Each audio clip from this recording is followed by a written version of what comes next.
yourself from getting shot, it's not going to work, even if you're able to pull out your gun in time and shoot and miss and hit somebody. So you really want to stop robbery and violent crimes, and don't buy more guns. Support income equality, basically. Support the idea of people having the same income. And this links into our next story that I want to talk about, these Tea Partiers or the Republicans with the whole driver's license things. Basically, this congressman out of Georgia said that we should get rid of driver's license, that they're somehow unnecessary, bad, pointless regulation. Other than this story being completely silly, the main reason I covered it because Keith Olbermann, is in exile right now since he left MSNBC, and basically he's just left to tweeting. He can't go on TV, whatever. But he tweeted this story, and this self-first heard about it, and said these guys should be called anarchists. And, I consider myself an anarchist, but in a much different way than like an anarchist capitalist, which, is kind of like if you take libertarianism in America to an extreme. Like if you were Ron Paul on steroids, Rand Paul on steroids, you'd be an anarchist communist. That's just kind of the way the word libertarian is used. As I say communist, I mean capitalist. I'm an anarchist communist. So, while I am an anarchist, I see no real problem with driver's license. In fact, I'm pretty sure they're a good thing overall. I don't think that's hard to see that it's good that we don't have 10-year-olds driving, and we have people that can at least pass a written test driving, even if they don't have to pass a driving test. So I did want to distinguish myself from the so-called anarchists that Keith Olbermann are calling anarchists, and what I consider myself. Because what I don't, while I agree with many things that, or some things that modern-day American libertarians say on policy, their big problem is they don't address income inequality. Basically, income inequality is worse in Egypt, it's worse in Tunisia, it's worse than a lot of South American countries. The rich, top 1%, 2%, top 0.5%, own much more than the rest of us. And such a starking difference. I've written about it elsewhere. By the way, I meant to plug in addictinginfo.org. They're posting my rants, I guess you could say. Go read those. Go read other articles. I don't endorse any of the other articles, but just go read them. Go give them some more traffic because they're nice people. They let me write for them. So I've written about this. So what I don't think the libertarian ideal, the modern-day American libertarian ideal, solves problems in society because they don't address this problem of income equality. And just think about it for a moment. If all people had relatively the same amount of goods and money, what would be the point of stealing, for instance? What about most murders are money-driven? Bank robberies? Gone. Legal gun, drug, and sex trafficking? Gone. Or sex trafficking, a big deal in the Super Bowl. Minors being trafficked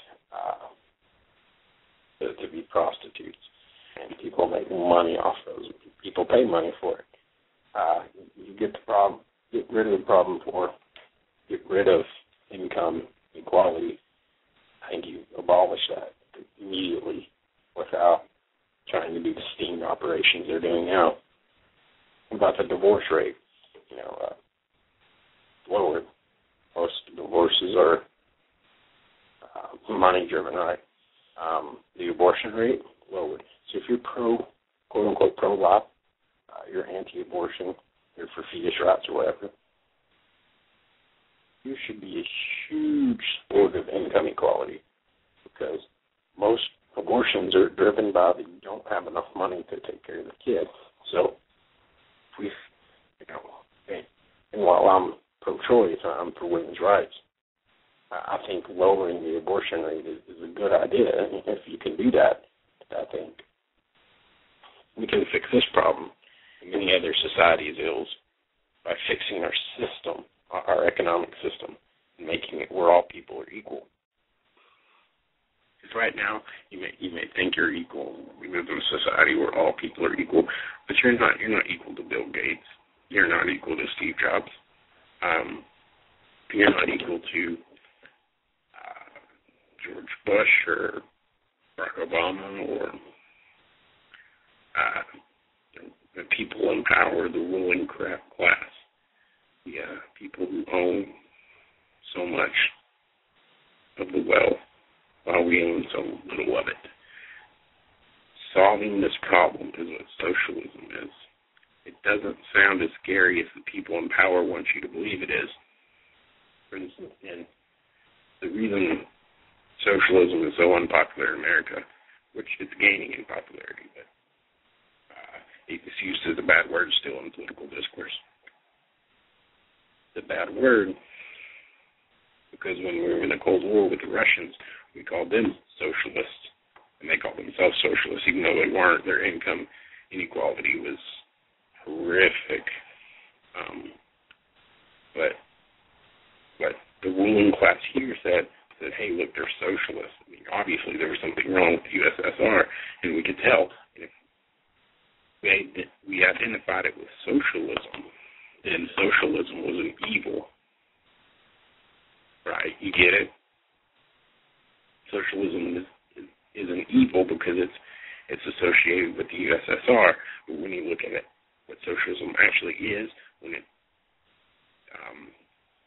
basically income equality, where people have the same access and same amount of goods, it doesn't sound very scary. If you're in the top bracket, maybe it's pretty scary. But if you're in the lower and middle brackets, it's something very agreeable. In fact, a poll, I think this was done by, but it showed that 2/3 of the population thought that Marx dictum, to each according to his needs, from each according to their ability, was written by the founding fathers.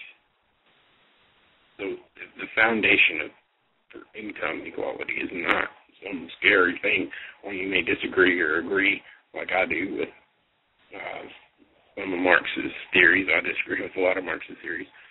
But if you just believe in this general principle, you're a socialist.